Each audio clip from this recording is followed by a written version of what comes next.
너희가 진리를 순종함으로 너희 영혼을 깨끗하게 하여 거짓이 없이 형제를 사랑하기에 이르렀으니 마음으로 뜨겁게 서로 사랑하라.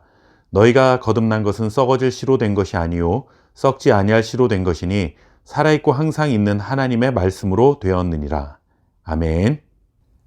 세상 모든 사람들은 패배라는 단어보다는 승리라는 단어를 좋아합니다. 내가 이기기를 원하고 또 내가 응원하는 내 편이 이기기를 원하는 것이 일반적이죠. 그것은 교회와 성도도 마찬가지입니다. 교회와 성도는 하나님을 인정하지 않는 세상과 맞서 있기 때문에 세상과 싸워 이겨야 합니다.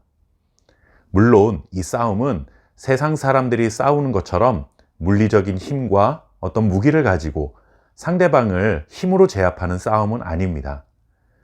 불의한 세상의 가치관과 세상적인 방법, 혹은 세속적인 풍요와 욕심과 같은 것들을 대항하는 그런 싸움이라고 할 수 있습니다.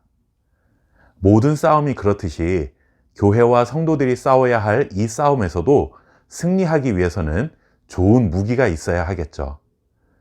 세상에서의 싸움에서 승리하기 위해 사람들은 세상적인 무기를 소유하기 위해 노력합니다.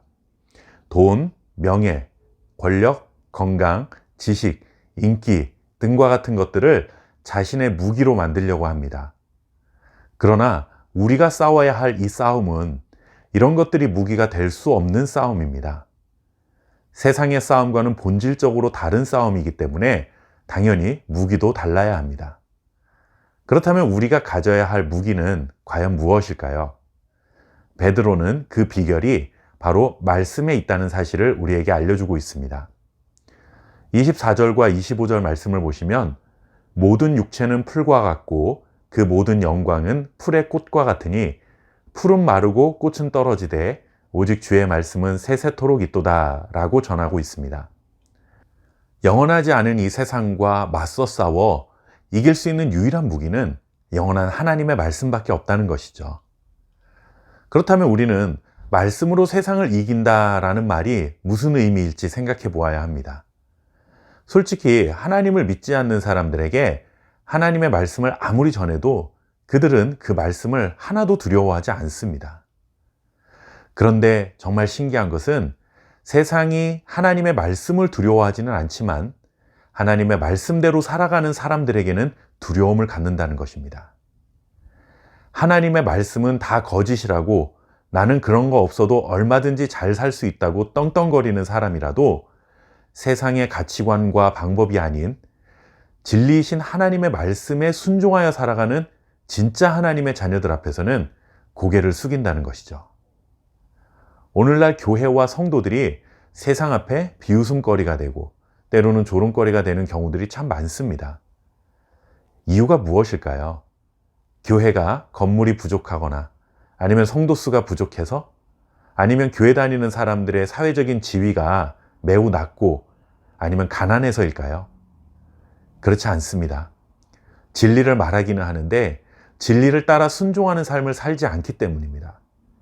영원히 썩지 않을 하나님의 말씀으로 거듭났다고 그렇게 진리를 외치면서도 정작 진리를 따라 살지 않고 세상과 똑같은 삶을 살아가기 때문에 우리를 두려워하지 않는 것입니다.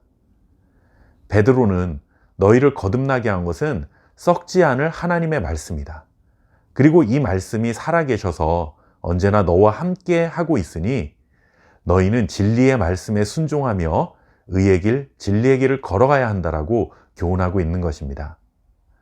말씀으로 세상을 이긴다는 것은 우리가 하나님의 말씀에 순종하는 삶을 살아가는 것이고, 그렇게 사는 교회와 성도들을 세상의 무기로 살아가는 사람들이 두려워하게 만드는 것을 말합니다. 세상의 힘으로 세상을 제압하고 세속적인 방법으로 세상을 압도하는 것이 아니라 영원히 살아계신 하나님의 말씀에 순종하며 세상과는 다른 모습으로 살아가는 거룩한 교회, 거룩한 성도가 될 때 우리가 세상을 이기는 것입니다.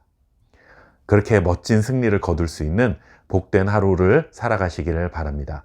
감사합니다.